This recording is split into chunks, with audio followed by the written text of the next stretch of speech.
అరే అట్లా కాదు, అది వేరు ఇది వేరు, ఆ బిజినెస్ వేరు ఈ బిజినెస్ వేరు.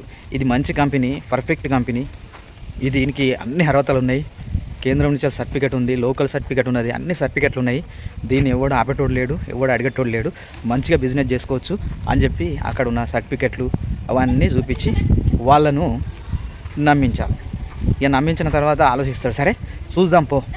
ఇట్లా దగ్గర దగ్గర ఒక 100 మందికి నేను ప్లాను వినిపించినాయి. ఎవ్వడు కూడా ఇవే డౌట్లు ఆడుతారు, ఇదంతా మోసం కంపెనీ, ఇది మోసం చేస్తారు, ఇట్లా మోసం చేస్తారు, ఇలాంటి పనులు చేస్తారు, వీళ్ళను అసలు నమ్మొద్దు అని చెప్పి ప్రతి ఒక్కరు కూడా ఎక్కడ ప్లాన్ చెప్పనీకి పోయినా కూడా వాళ్ళు అదే చెప్తాను. అమ్మ ఇదేందని మళ్ళీ మా ఆఫ్లైన్లను, మా పైన ఇంకా ఆఫ్లైన్లను వీళ్ళని అడుగుతారే ఇట్లా చెప్తున్నారు అంటే, అరే నెగిటివ్గానే చెప్తారు, 100 మంది నెగిటివ్గా చెప్తున్నారు అంటే దాని వెనుక మంచి పవర్ ఉందని అర్థం. ఎవడైనా మంచి చెప్తాడా? అట్లనే చెప్తారు. ఇదంతా లోకంలో మంచి చెప్పడానికి పోతే ఎవడు వినటోడు లేడు.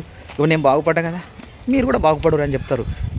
అదే చెప్పాలని చెప్పి మమ్మల్ని మతి మరిపించి ఇక ప్లాన్ల మీద ప్లాన్లు, నెల 15 రోజులు 2 నెలలు తిరగంగా ఒక్క 2 ఐడీలు దొరికినాయి.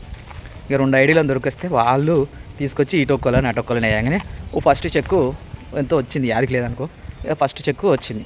ఇక ఆ చెక్కు చూపించేసి, ఇగో చూడు నాకు అమౌంట్ వచ్చింది, మీరు కూడా జాయిన్ కారా అని చెప్పి ఇక మనోళ్ళకు ఇక ఊకదంపుడు ఉపన్యాసాలు రోజు ఇచ్చుడే. ఇక సాయంత్రం కాగానే ల్యాప్టాప్ వేసుకోవాలి, భుజానికి తలిగించుకోవాలి, పోవాలి. రాత్రి 11, 12, 1 గంట దాకా తిరిగేది. ఇక తిరిగి ప్లాన్లు చెప్పేది. ఇట్లా చెప్పంగా ఆ ఇద్దరు ఇంకో ఇద్దరిని ఇట్లా మొత్తానికి అయితే ఒక 10-15 మందిని జాయిన్ చేసినాయి.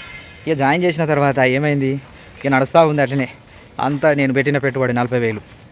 అయితే నేనేం చేసిన, మళ్ళీ ఇంకో ఐడి తీసుకో, ఎట్లా బిజినెస్ మంచిగా అవుతుంది కదా అని చెప్పి నా పైన ఉన్న అప్లైన్లు, నువ్వు మంచిగా బిజినెస్ మంచిగా చేస్తున్నావు, నీ తరపున నీ ఫ్యామిలీ నుంచి ఇంకొక ఐడి తీసుకొని నీ కింద తీసుకో, నువ్వు ఒక్కని బిజినెస్ చేస్తే ఇటు అటు 2 దిక్కులు అమౌంట్ పడుతుందని చెప్పి మళ్ళీ నన్ను ఉదరగొట్టాడు. ఇంకొక ఐడి తీసుకున్నా మా భార్య పేరు మీద.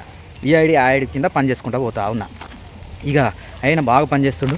మనం ఇట్లా పనిచేస్తే కాదు, మనం ఇంకా మంచి ట్రైనింగ్లు ఉంటాయి, ఆ ట్రైనింగ్లకు కూడా మనం హాజరు కావాలని చెప్పి ఓసారి చెన్నై తీసుకుపోయారు, ఓసారి బెంగళూరు తీసుకుపోయారు, ఓసారి ఆంధ్రాకు తీసుకుపోయారు, ఇంకా అదే కాకుండా డైమండ్ మీటింగ్ అని ఆడికి తీసుకుపోయారు. అయితే ఈ తీసుకుపోయినప్పుడు ఆ ఛార్జీలు మనయే, బస్ ఛార్జీలు మనయే, ట్రైన్ ఛార్జీలు మనయే, అక్కడ ఉండే హోటళ్ళ యొక్క అకామిడేషన్ మనయే.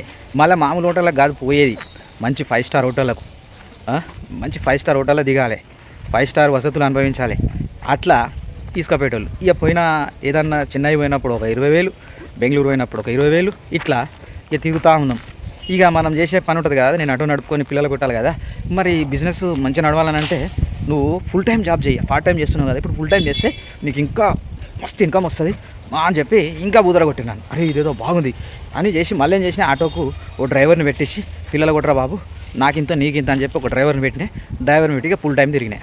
ఇక ఫుల్ టైం తిరిగి బండ్లలో పెట్రోల్ పోసుకోనుడు, తిరుగుడు, బయట తినుడు, బయటనే పండుడు, ఇట్లా ఒక ఏడాది గడిచిపోయింది.